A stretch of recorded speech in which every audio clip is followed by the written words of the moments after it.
Ayan, pagandang tanghali, mag-scan tayo sa ating wild truck. Issue nito, ayaw mag-start. Ayan, scan natin.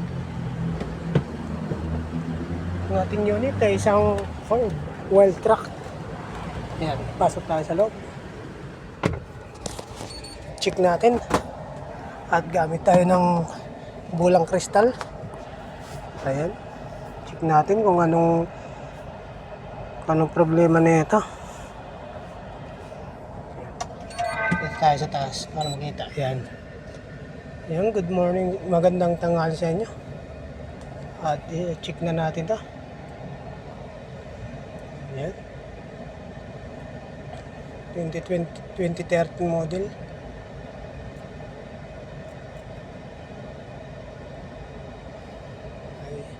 High speed natin.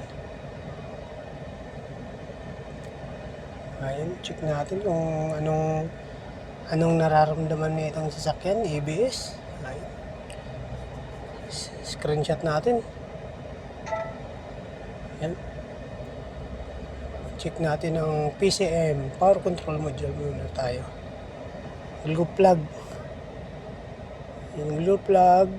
Ayan, controls open. Cylinder number 1, number 2, number 3. Tapos palitan na ang kanyang glue plug. Ayan, camshaft sensor number 1. Ang dami. Ayan. Starter relay circuit. High speed. Ayan, ang daming niya. Sakit. At atin na itong screenshot. Ayan.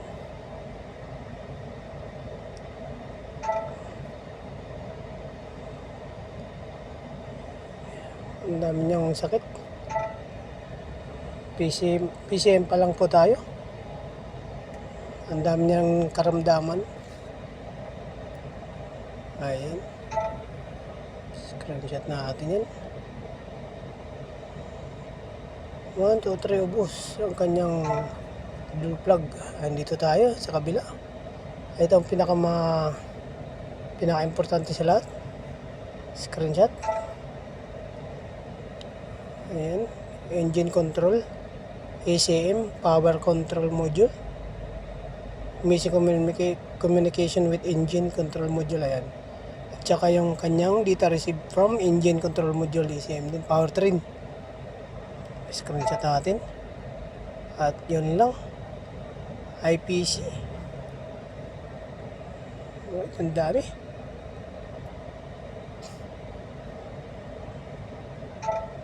Ang dami niyang set ngayon. Dito tayo sa ating parking aid module. Ayan. Right, rear. Ayan. Sensor niya. Ang dami. Kaya ang dami niyang karamdaman na nararamdaman niya yun dahil dito. Paalala po, ingatan po natin ang ating sasakyan para hindi makatulad nito. Dito tayo sa heating and ventilation aircon. Ayan, body control module pa rin. Tapos missing communication, transmission control array ko, baby. Control module. Screenshot na natin to.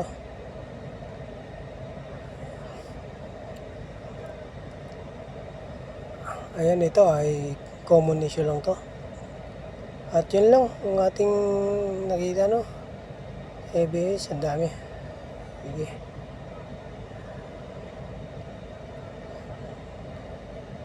Ayan, kung bakit hindi siya nag-start. Ang dami niyang sakit. At hanggang dito na lang. Ayan, magandang tanghali. Ayan, ang ating unit ay isang wild truck Ford. At magandang tanghali. At atin na itong umpisahan agad-agad.